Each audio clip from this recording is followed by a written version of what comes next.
We are out in the garden today, and guess what day it is? I have all my seedlings from indoors. So you guys have been on the journey with me where we started these seedlings indoors. You probably saw a video on it.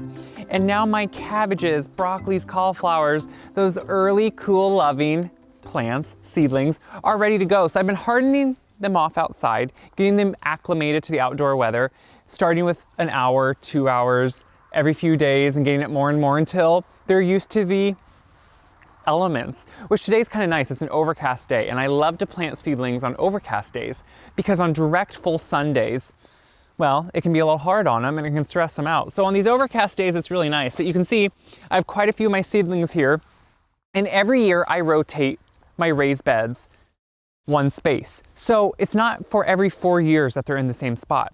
And what I do every year to one of these beds is just top dress it in some compost. I have a compost pile that I slowly am working on always. And what I do is I brought some compost over. This is my last little pile. And I just add some nice compost here to the bed. And you can see what's nice about this.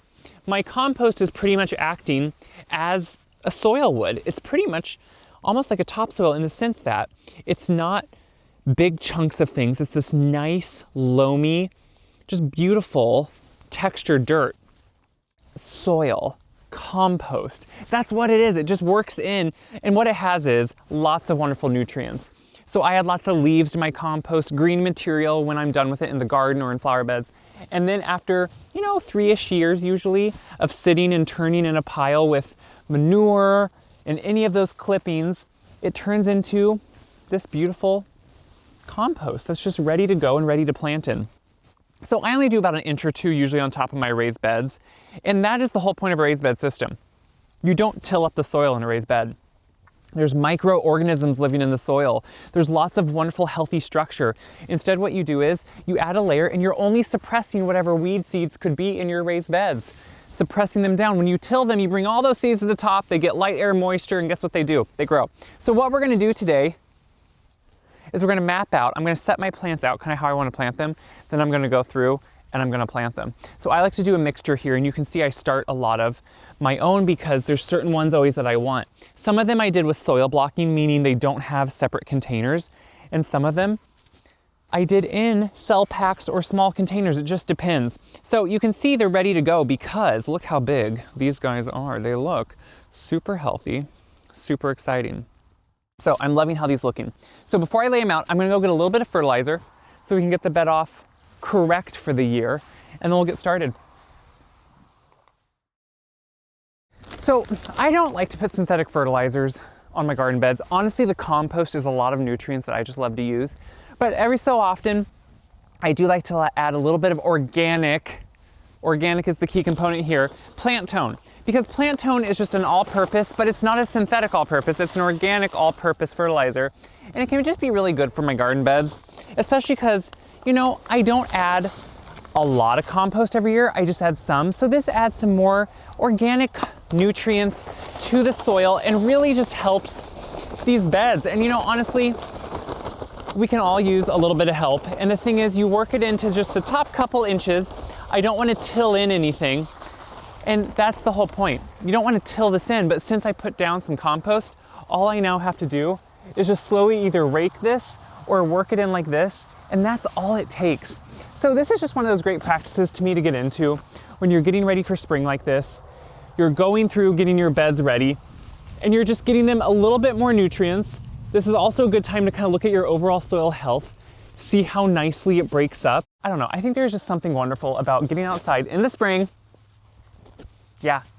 and getting actually something planted in the garden and realizing you are gonna have your food growing in your beds in no time. So I'm just gonna finish working some of this in, and then we're gonna get started planting. So I'm setting my last 2 Chinese cabbage out. They have really just grown so well. So most cabbage, cauliflower, broccoli, I like to keep 18 to 24 inches apart on all sides if I can. I'm not gonna say I don't jam them slightly closer together just because, well, I like to fit in quite a few. Now, the one question I know I'm gonna get, what do you do with all that produce? I eat it. So if I don't eat all this, I preserve it. I make sauerkraut. I like to pickle cauliflower and can it. I have recipes for that on my website. I love to use all this, and guess what? When you grow it, you find ways to enjoy it more.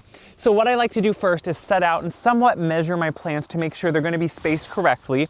And now I want to go through and I wanna actually plant them, which we will end up with one that I can really zone in and show you, but I wanna quickly get all these in, so let's get going.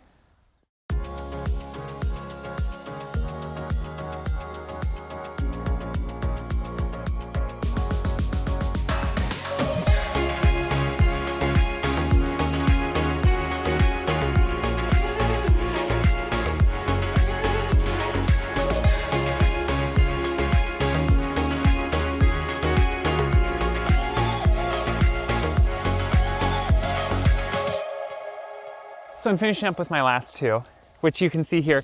Now, I always make sure that my root structure is somewhat broken up, but honestly, look, this is why I love raised beds. You can just, with your hand, go in and plant them. Now, the one thing I do make sure with any of my cabbage, any of my cauliflower, I plant them, make sure to plant them at the right depth.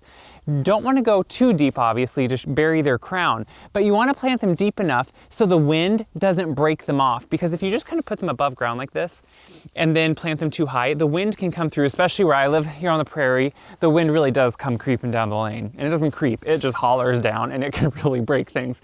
So I make sure to plant them at a depth that they're going to be sufficiently sturdy and the plant will be able to withstand some of that wind. Now, the raised beds actually can protect them a little bit and add some much of a windbreak too a little bit. But guys, that is how easy it is. Yeah, I know some of that was sped up, but it really can be quick. We're saying 10 minutes once they're laid out to really plant. A 24-foot bed is what this is. And look how many I planted within it. That's gonna be so much. Fresh cabbage salads, cooked cabbage, sauteed cabbage, sauerkraut, broccoli, cauliflower for fresh eating, but for roasted too, I love it. So I will of course go through and now water each one. You know, seedlings, this is now a new environment for them. So I started them obviously indoors and they had a controlled environment with no wind, no real sunlight. But now I have them outdoors and tempered them into the outdoors, but they still are gonna take time to get acclimated. So if we get extremely cold nights, like too far below freezing, I will probably come and cover these. But hopefully it looks like we're gonna be out of that. So I think we should be pretty good. But before we know it, we're gonna have some beautiful plants, and I'll take you on for that journey, I'll show you. So I'm gonna keep watering. I hope you can see that, guess what? Anyone can plant a garden. So share this video, not only to help me, but so everyone can see they can plant a garden. You don't need to plant a 24-foot long bed. Plant one cabbage plant. You'll be glad when you're eating that cabbage.